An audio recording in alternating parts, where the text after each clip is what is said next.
नमस्कार बंधुरा आज के आमी निरामिष आलुर चप बानाबो। तो ये आलुर चप बानानोर जोन्नो आमी तीनटे माझारी साइजेर आलू नियेछि। ये आलूगुलो भालो करे धुए अर्धेक करे केटे निब, तारपर आलूगुलोके आमी सिद्ध करते देब। तो आपनारा संगे थाकुन, आमी किभाबे ये आलुर चप बानाई आपनादेरके आमी देखाच्छि। आलूगुलो এইভাবে কেটে নিয়েছি। এবার আমি এই আলুগুলোকে প্রেসার কুকারে দিয়ে সিদ্ধ করতে দেব। একটি পাত্রে বেসন নিয়ে নিয়েছি কিছুটা পরিমাণ মতো, আর এতে সামান্য একটু কালো জিরে দিয়ে দেব, আর দেব নুন, পরিমাণ মতো নুন দিয়ে দিলাম,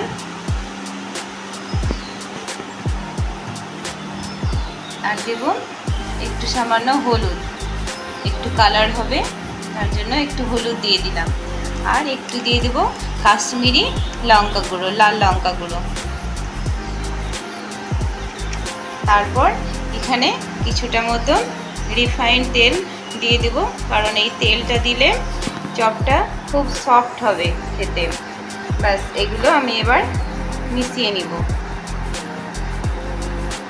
সমস্ত উপকরণ মেশানো হয়ে গেছে। এবার আমি এই বেসনটাকে ভালো করে অল্প জল দিয়ে দিয়ে ফেটিয়ে নিব।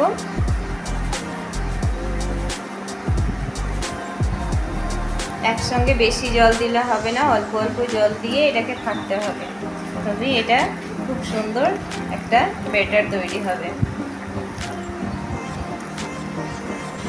দেখুন খুব সুন্দরভাবে ফেটানো হয়ে গেছে, আর এই বেসনটা আমার মা ফেটে দিচ্ছে, তাই খুব একদিকে আলু সিদ্ধ হচ্ছে আর এইদিকে আমি একটু সামান্য মশলা তৈরি করে নেব এই চপে দেওয়ার জন্য। তো এই চপে দেওয়ার জন্য মশলাটা হচ্ছে একটু ধনে, গোটা ধনে, আর একটু গোটা জিরে, আর 4-5টা মতো শুকনো লঙ্কা। এটা আমি শুকনো কড়াইয়ে হালকা করে ভেজে নেব।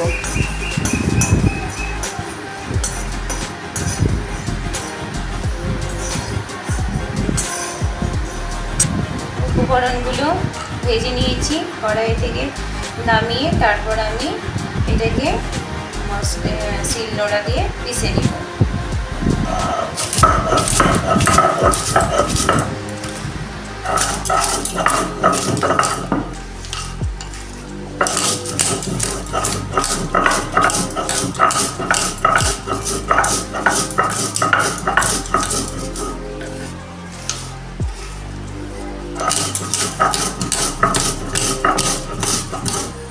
বেসনটা ফেটানো হয়ে গেছে।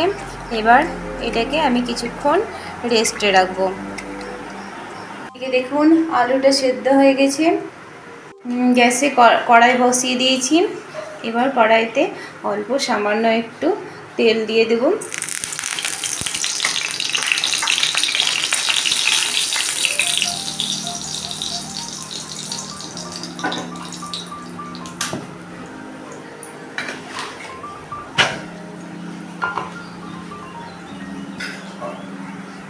তেলটা দেখুন খুব ভালোভাবে গরম হয়ে গেছে। এবার এই তেলে আমি কিছুটা যে আদা পিষে রেখেছিলাম, আদা আর কাঁচা লঙ্কা, তো এই আদা কাঁচা লঙ্কা বাটাটা আমি এই তেলে দিয়ে দেব। এবার এটাকে একটু নাড়াচাড়া করে নেব, একটু ভালো করে ভেজে নেব। আদার যে কাঁচা গন্ধটা, সেই গন্ধটা যাতে চলে যায়। কম আঁচ করে এটাকে আমি একটু ভেজে নিচ্ছি। ভাজা হয়ে গেছে। এবার এটাতে পরিমাণ মতো নুন দিয়ে দেব, আর একটু লাল লঙ্কা গুঁড়ো দিয়ে দেব যাতে একটু কালার হয়, আর একটু হলুদও দিয়ে দেব। একটু হলুদ দিয়ে দিলাম।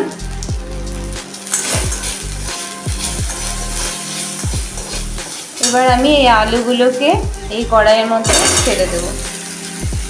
বেশ ভালো করে একটু আলুগুলোকে মাখিয়ে নিব।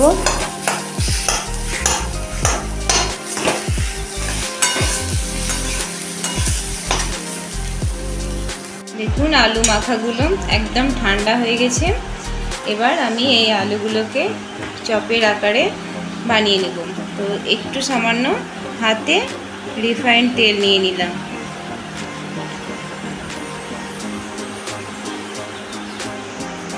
এবার আমি এটাকে গোল গোল করে নেওয়ার পরে এই যে দেখুন এইভাবে হাতে চাপ দিয়ে দিলাম, ব্যাস আমাদের চপ রেডি। এবার এটাকে আমি বেসন দিয়ে তেলে ভেজে নেব।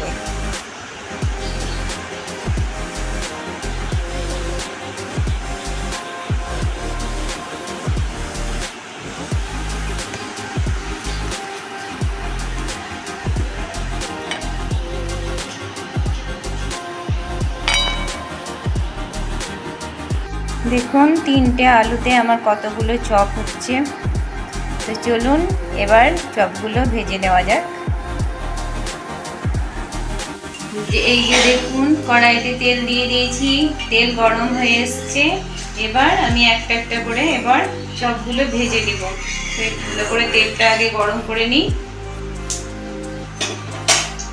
হয়ে গেছে, এবার আমি চপগুলোকে একটা একটা করে ভাজবো। তো এই যে এইভাবে আমি তুলে নিচ্ছি আর গ্যাসটা কমিয়ে দিয়েছি কারণ তেলটা অনেক গরম হয়ে গেছে। এবার আমি আস্তে আস্তে এগুলোকে ছাড়বো তেলে।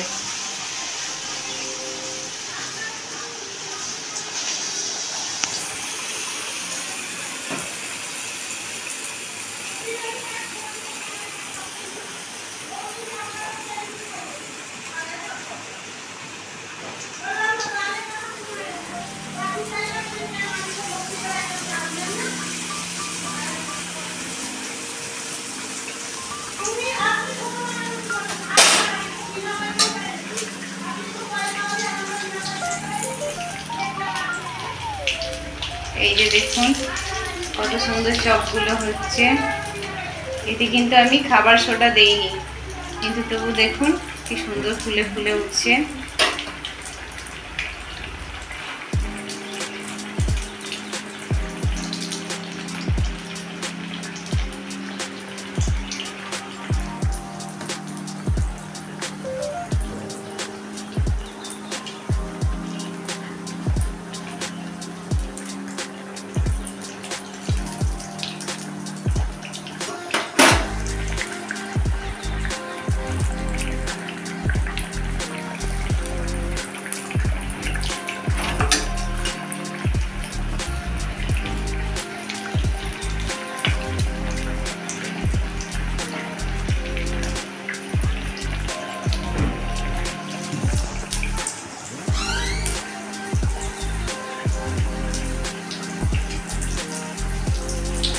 লাল লাল করে ভেজে নিয়েছি।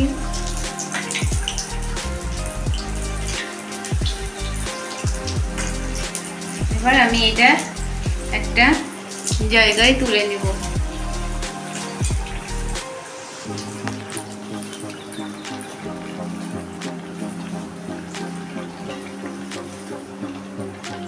দেখুন খুব সুন্দর ভাজা হয়ে গেছে।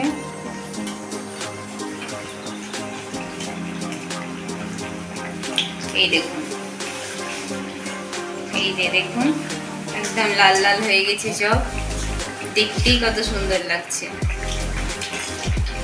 আমি এইভাবে সব চপগুলো ভেজে নিচ্ছি, তারপর আপনাদেরকে দেখাচ্ছি আমি চপগুলো কেমন হয়েছে খেতে।